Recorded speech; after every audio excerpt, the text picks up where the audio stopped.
बिस्मिल्लाहिर्रहमानिर्रहीम। अस्सलाम वालेकुम।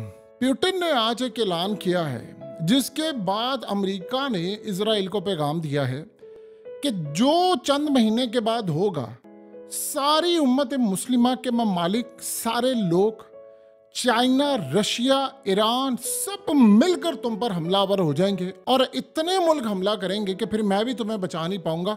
और शायद हो सकता है कि इसराइल अब अपना वजूद बरकरार ना रख पाए और तुम्हारी 2000 साल की मेहनत जो है वो गर्क हो जाएगी। तो बेहतर ये है कि तुम लोगों ने 2000 साल से कोशिश करके फिर 1948 में मुल्क बनाया। अगर पुतिन ने ये ऐलान कर दिया गेम हमारे हाथ से निकल गई तो फिर हम तुम्हें बचा नहीं पाएंगे। अब ये बात क्या हुई है, देखिए आज हुआ ये है कि पुतिन ने एक प्रेस कॉन्फ्रेंस की, उसमें उसने तमाम लोगों को बुलाया हुआ था। उसने जो बात की है वो बात बड़ी अहम है। उसने कहा है कि आप जानते हैं कि यूक्रेन जो है ये हमारा इलाका है। उसने कहा ये तो इलाका हमारा है, हम यूक्रेन की जंग के बिल्कुल फतह के करीब हैं। और उसने कहा कि आपने देखा कि इसराइल ने जो बर्बरियत की है गजा के अंदर, हमने भी जंग लड़ी है यूक्रेन में, कुछ साबित करके दिखा दे कि मैंने ऐसी बर्बरियत की है। उसने कहा ये फर्क है इसराइल में और हम में। गजा में इन लोगों ने आम लोगों को मारा, जो बर्बरियत वहां पर की है, जो तबाही वहां पर की है, उसने कहा कि इसका अंदाजा नहीं। मैं लोगों को बता देना चाहता हूं कि यूक्रेन में सिविल वॉर इस वक्त जारी है, यानी खाना जंगी हो रही। अब जानते हो उसका मतलब क्या था खाना जंगी का? खाना जंगी का उसने मतलब ये कहा है कि यूक्रेन असल में हमारा इलाका है, तो हमारी फौजें और यूक्रेन की फौजें आपस में लड़ रही हैं, यानी ये हमारा ही मुल्क है, तो आपस में जो जंग होती है उसको सिविल वॉर कहते हैं। वरना आप अगर पाकिस्तान इंडिया से जंग करेगा तो क्या हम कहेंगे कि सिविल वॉर हो रही है? नहीं, हम कहेंगे दो मुल्क लड़े। उसने कहा यहाँ पर खाना जंगी हो रही है क्योंकि आपस की दो फौजें लड़ रही हैं, हमारी फौजें और यूक्रेन की फौजें। और उसने कहा करीब हम डिक्लेयर करने वाले, हम बहुत फतह के करीब है। जैसे ही पुतिन ने इतनी बड़ी स्टेटमेंट दी, उसके फौरी बाद आप ये देखिए कि क्या सूरत हाल पेश आती है। उसके फौरी बाद रमजान कादरेव आते हैं जो कि बयान एक देते हैं, और रमजान कादरेव को पुतिन ने रखा हुआ है मुसलमानों के लिए बयान दिलवाने के लिए स्पेशली। जैसे उसने कहा था कि जैसे पुतिन का हुक्म होगा तो हम चले जाएंगे मस्जिद अक्सा और गजा की हिफाजत के लिए। उसने आकर कहा है कि चंद महीनों में, सिर्फ चंद महीनों में, हो सकता है 1 महीना 2 महीना 3, जितना भी, उसने कहा चंद महीनों के अंदर रूस विक्ट्री डिक्लेयर करने जा रहा है यहाँ पर यूक्रेन में। और जैसे ही वो यहाँ पर विक्ट्री डिक्लेयर करेगा, सबसे बड़ा जो झटका लगने वाला है वो पूरे खित्ते को, वो इजराइल का कयाम बिल्कुल, यानी अपने आप को उसको बचाना मुश्किल हो जाएगा। अमेरिका ने ये बात क्यों कही है? उसने इजराइल को कहा है कि तुम समझ जाओ, तुम्हें अंदाजा नहीं हो पा रहा कि यहाँ पर तुम्हारे साथ क्या होगा। उसने कहा कि जैसे रशिया जीतेगा उसके बाद ईस्टर्न यूरोप और दीगर जगहों पर जितनी पावर्स हैं वो रशिया के साथ डील कर लेंगी, और उसका खित्ते में जो इन्फ्लुएंस होगा वो इतना बढ़ जाएगा, इतना बढ़ जाएगा कि जिन ममालिक ने तुम्हारा साथ देना है इस जंग के अंदर, वो सारे के सारे रशिया के साथ चले जाएंगे। और पुतिन ने आज ऐलान किया है कि वो हमास को दहशतगर्द डिक्लेयर नहीं करेंगे, किसी सूरत नहीं करेगा। उसने कहा कि वो चूंकि तैयार है जंग बंदी के लिए, सिर्फ इसराइल बीच में मसला पैदा कर रहा है, तो लिहाजा वो नहीं।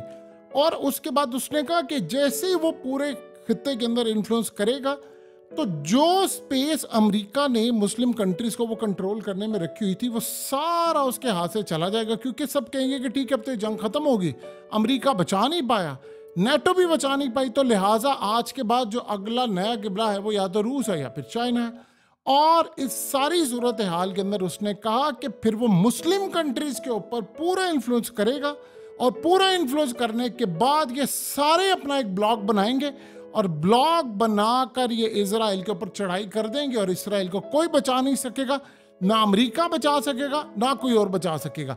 और वो डायरेक्टली फिर कहेंगे कि भाई जिस तरह उसने यूक्रेन के अंदर फतह हासिल की, फिर वो शाम के अंदर पहुंचा, उसने बशार अल असद को बचाया, वो कहेगा कि मैं हमास को भी बचाने के लिए आ रहा हूँ, फौजें मैं वहां पर भेज रहा हूँ, तो जो भी बीच में आएगा मुझके साथ जंग करेगी, या फिर वो शाम से करेगा जंग। तो लिहाजा तुम इस सारी सूरत हाल में जंगबंदी कर दो, क्योंकि उसके बाद यूक्रेन की सारी जो सिक्योरिटी है वो इनके हाथ में चली जाएगी।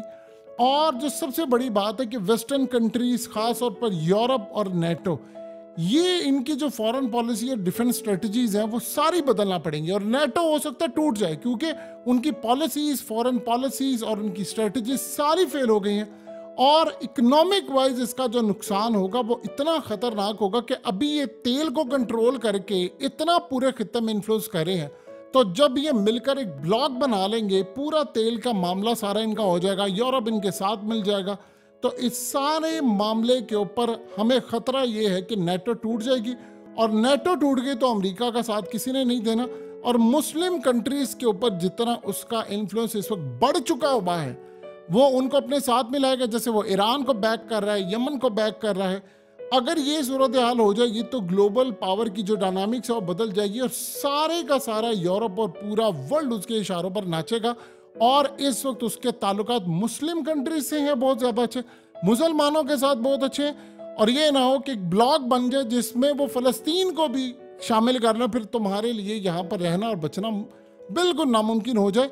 तो बेहतर ये है कि इस जंग को यहाँ पर इमीडिएटली ख़त्म कर दो, ताकि हम यूक्रेन की जंग को, वो कह रहे हैं अगर 10 साल भी जंग बेशक ना जीते लेकिन ये जंग चलती रहे, क्योंकि जैसे ये यहाँ पर विक्ट्री डिक्लेयर हो जाती है तो मामला खराब है। आज ब्यूटन ने कहा, उसने कहा आप जाकर देखे जरा ज़ेलेंस्की क्या कर रहे हैं। वो कहता है सारी दुनिया में भीख मांगता फिर, जाकर कहता है कि देखो हमने ये किया वो किया, वो पैसा मांगता फिरता है, और हमें देखे हमने वो काम नहीं किया जो इजराइल ने किया।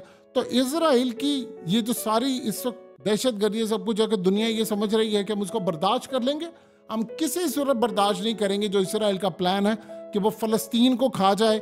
हम 2 स्टेट सोल्यूशन की तरफ आएंगे कि फ़लस्तीन रहेगा और साथ इजराइल को भी हम कबूल करेंगे। लेकिन अगर इजराइल ये समझ रहा है कि फ़लस्तीन को वो खा जाएगा तो ये बहुत बड़ी भूल है उसकी। उसके बाद आप ये देखिए कि क्या सूरत हाल पेश आती है कि फ़लस्तीन के अंदर जो सबसे बड़ा कंसर्न है अमेरिका को, कि फ़लस्तीन के इस मामले के बाद इजराइल वहाँ पर जीत नहीं पा रहा और इसराइल का इमेज हो गया है ख़त्म।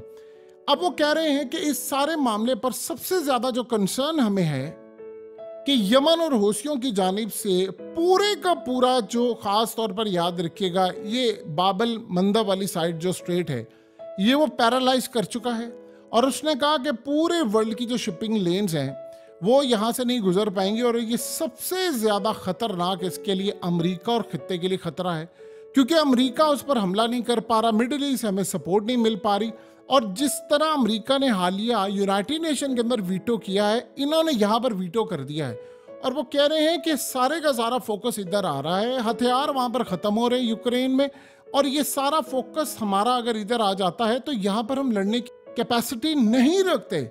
उस सारी सूरत हाल में उन्होंने कहा कि सबसे पहले ये बात समझ लेना, उनके पास बैलिस्टिक मिसाइल हैं जो कि 500 किलोमीटर तक मार सकते हैं, और जो क्रूज मिसाइल हैं वो 300 किलोमीटर तक मारने की यमन सलाहियत रखता है, और उसके पास फायरिंग शॉर्ट रेंज जो मिसाइल होते हैं जो स्पीड बोट से फायर किए जाते हैं वो उनके पास मौजूद है। ड्रोन्स हैं जो पूरी तरह शिपों को ट्रैक करते हैं, उनकी मूवमेंट को, और फिर वो सारी इंफॉर्मेशन आगे पास करते हैं, और जैसे वो पास करते हैं तो फिर मिसाइल लॉन्चर से मिसाइल लॉन्च हो जाते हैं। उन्होंने कहा कि यमन के पास जो हेलीकॉप्टर्स हैं वो इतने ख़तरनाक है कि ये सारे हालिया हमने देखा कि गैलेक्सी लीडर के ऊपर आए थे और वहाँ पर जाकर उसको पकड़ लिया, और उनके अलावा ख़तरनाक बम है, नेवल माइंस हैं, और सबसे बढ़कर वो कह रहे हैं कि ईरान उनको बैक कर रहा है, इक्विपमेंट दे रहा है, वेपन्स दे रहा है, टेक्नोलॉजी दे रहा है, पैसा दे रहा है, और इसको पैसा सारा बैक और ये तमाम चीज़ें मिल रही हैं रूस से, फिर उसके साथ वो मिल रही है उसको चाइना से। कहते हैं वो हौसियों के पास कोई एयरक्राफ्ट नहीं की ज़रूरत उनको, यानी उनको एयरक्राफ्ट कैरियर की ज़रूरत नहीं है कि वो जाकर पूरे का पूरा खित्ता डिस्टेबलाइज कर ले। उन्होंने कहा कि नहीं, उनको यहाँ पर फतह करने के लिए किसी अमेरिका की तरह 25 अरब डॉलर के एयरक्राफ्ट कैरियर की ज़रूरत नहीं है। सिर्फ मॉडर्न जो फाइटर जेट हैं वो ही आकर पूरे खित्ते को पैरालाइज कर सकते हैं और शिपिंग लेन को रोक सकते हैं, जिससे अमेरिका का मुस्तकबिल दाव पर लग रहा है, क्योंकि कोई मुल्क अब अमेरिका पर भरोसा करने को तैयार नहीं है। और सबसे बढ़कर प्रॉब्लम हमारे लिए ये हो रहा है कि इस वक्त अफ्रीका से आगे होकर आएगा तो सारी दुनिया में जो अमेरिका का वो धाक है वो ख़त्म होगी, तो हम तुम्हारा बिल्कुल हिफाजतनामा लिखने की बजाय आपको फाड़ कर फेंक देंगे कि हम तुम्हारी हिफाजत नहीं कर पाएंगे। अब वो कह रहे हैं कि तुम्हें पता है कि इजराइल के अंदर शिपिंग कॉस्ट बढ़ रही है, इंश्योरेंस जो होती है, कॉस्ट ऑफ इंश्योरेंस वो बढ़ रही है, जंग का खतरा है, और इससे खास तौर पर इजिप्ट की जो रेवेन्यू होता है स्विस कैनाल से, जाहिर सी बात है अगर वो यमन के लोग आने ही नहीं दे रहे तो स्विस कैनाल से फिर क्या होगा, वो भी बहुत ज़्यादा बुरी तरह असरअंदाज हो रही है, तेल की कीमतें बढ़ रही हैं। और फिर सबसे बड़ी बात यह है कि अमेरिका के पास अब लड़ने की कैपेसिटी नहीं है कि वो यमन से लड़े, क्योंकि अगर यमन से लड़ाई होगी तो ईरान से हो जाएगी, तो ईरान से होगी तो पूरा खित्ते के अंदर लड़ाई होगी।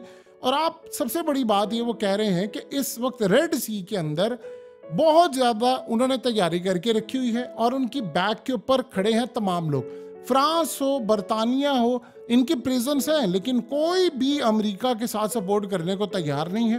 वो कह रहे हैं कि यमन के पास मिसाइल्स, जो ड्रोन्स और टेक्नोलॉजी है, वो इस तरह की टेक्नोलॉजी है जो चाइना के पास है। उन्होंने यहाँ पर दीन को आगे रखा हुआ है कि जाकर लड़े। और सऊदी अरब की जहाँ तक बात है तो ईरान से तो उन्होंने सुलह कर लिया और वो बहुत बड़ा एक पीस एग्रीमेंट जो है वो यमन और हौसियों के साथ साइन करने जा रहे हैं। तो वो भी सारी सूरत हाल के अंदर नहीं चाहेंगे कि अमेरिका कुछ सपोर्ट करे या कुछ करे, वो तो चाहेंगे कि कोई लड़ाई ना हो और खित्ते के अंदर ना हो।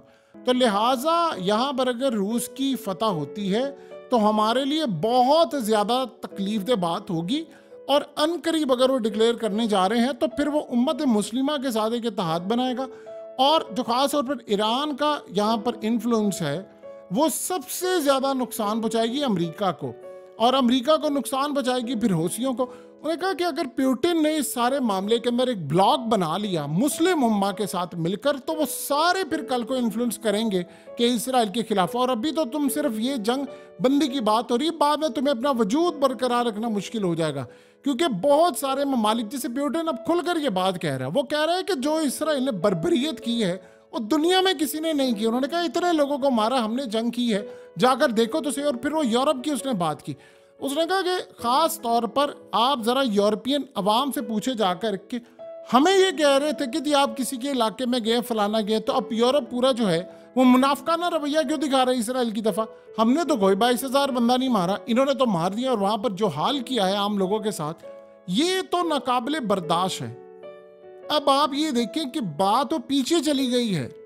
अमेरिका को प्रॉब्लम ये है कि उधर बाइडेन का इलेक्शन सर पर खड़ा हुआ है कि अगर इस सारी सूरत हाल के अंदर अमेरिका यहाँ पर 3-4 महीने में लट से हार जाता है और आगे बाइडेन का इलेक्शन है, तो आप बताइए को बाइडेन जीत पाएगा? यानी उधर ये इजराइल की जंग लड़ी हो, उधर वो लड़ी है। उसने कहा कि वो सारे मुस्लिम ममालिक को लेकर ब्लॉक बनाकर तुम्हारे ऊपर आ जाएगा। और मिडल ईस्ट समेत वो ममालिक जो अमेरिका के अड्डे रखते हैं, वो ममालिक अमेरिका को गुड बाय कहेंगे और उसके बाद वहां पर अड्डे होंगे चाइना के, और चाइना के साथ होंगे रशिया के अड्डे। तो वो कहेंगे हम तुम्हारी मदद करने के लिए आते हैं। जब उन्होंने इतने ममालिक को शिकस्त देकर यूक्रेन को ले जाएंगे तो वो बाकी ममालिक को कहेंगे कि ठीक है हम आपकी मदद करने के लिए आते हैं। और फिर जो मिडिल ईस्ट के अंदर सूरत हाल हो रही है वो तो आप सबके सामने। तो ये सारे का सारा सिनेरियो उन्होंने रखा है इजराइल के सामने कि वक्त बिल्कुल थोड़ा है, टाइम बिल्कुल थोड़ा बचा। उधर रशिया विक्ट्री डिक्लेयर करने वाला, अगर वो विक्ट्री डिक्लेयर कर गया तो फिर हम इजराइल को नहीं बचा पाएंगे। फिर ये सारी जंग वहां पर जब खत्म होगी तो फिर उनका सारे का सारा ध्यान होगा इसराइल की जानिब। फिर वो इसराइल को कहेंगे कि नहीं तुम बाज आओ। क्योंकि आप ये देखें कि इस वक्त पुतिन दौरा करने वाला है, यानी उन्हें 2024 के अंदर दौरा करना है तुर्की का, और तुर्की में जाकर वो ऐलान करेंगे इजराइल के खिलाफ अगर ये जंग चलती रही, क्योंकि अब चंद दिन रह गए हैं, साल नया आने वाला है, तो वो इसराइल के खिलाफ जाएंगे जाकर के देखो हम तुम्हारे साथ क्या करने वाले हैं। और ये सारा मामला, क्योंकि तुर्की ने कहा था कि अगर इसराइल ने यहाँ आकर हमास के किसी लीडर को मारने की कोशिश भी की तो फिर हमारी तरफ से ऐलाने जंग है, और वो अकेला नहीं जाएगा जंग में, वो रूस को कहेगा कि तुम मेरे पार्टनर के तौर पर आओ, और अगर रूस जाएगा तो फिर वो शाम से जंग शुरू होगी। तो अब आप ये देखें कि इस वक्त वो कह रहे हैं क्लियरली, उन्होंने इतना पूरा ये जो सिनेरियो हमने इस वीडियो में आपको बताया, इस सारे का सारा सिनेरियो बयान करके उन्होंने कहा है कि टाइम थोड़ा है इसराइल के पास, गिनती के चंद हफ्ते हैं, इस जंग को समेट ले वरना फिर हम बचा नहीं पाएंगे। और सारे का सारा यूक्रेन का माहौल जो है वो बड़ा मुतासिर हो रहा है इसराइल की वजह से। तुमने बिला वजह की एक जंग छेड़ ली है और ये टाइमिंग भी उसकी ठीक नहीं थी। इनको पेशन गोइयां, वो जी ऐसे, वो जी फलाना, वो सारा एक ड्रामा इन्होंने क्रिएट किया हुआ था। और करते करते करते अब ये सूरत हाल आ गई है कि उनसे अपना वजूद ही संभाला नहीं जा रहा। देखिए इसराइल के पास अब टाइम है बिल्कुल थोड़ा, आप जो मर्जी कह ले, लोग उनके खिलाफ है, उनकी आवाम बार बार उनको कह रही है कि भाई आप हमारे बंदे लेकर आए, आप बंदे रिहा नहीं करवा पा रहे। तो इसराइल के लिए अब अपना वजूद बरकरार रखना डे बाय डे मुश्किल होता जा रहा है, और शायद आने वाले वक्त के अंदर या तो नेतन्याहू और बाकियों को घर जाना होगा, नहीं तो फिर अगर इन्होंने अमेरिका से भी लड़ाई ले ली जो असल में इनका मुहाफिज है, तो फिर आप ये देखिए तो ब्यूटन के लिए तो खुला मैदान मिल जाएगा, और मुस्लिम कंट्रीज का ब्लॉक बना तो ये फारिग हो जाएंगे।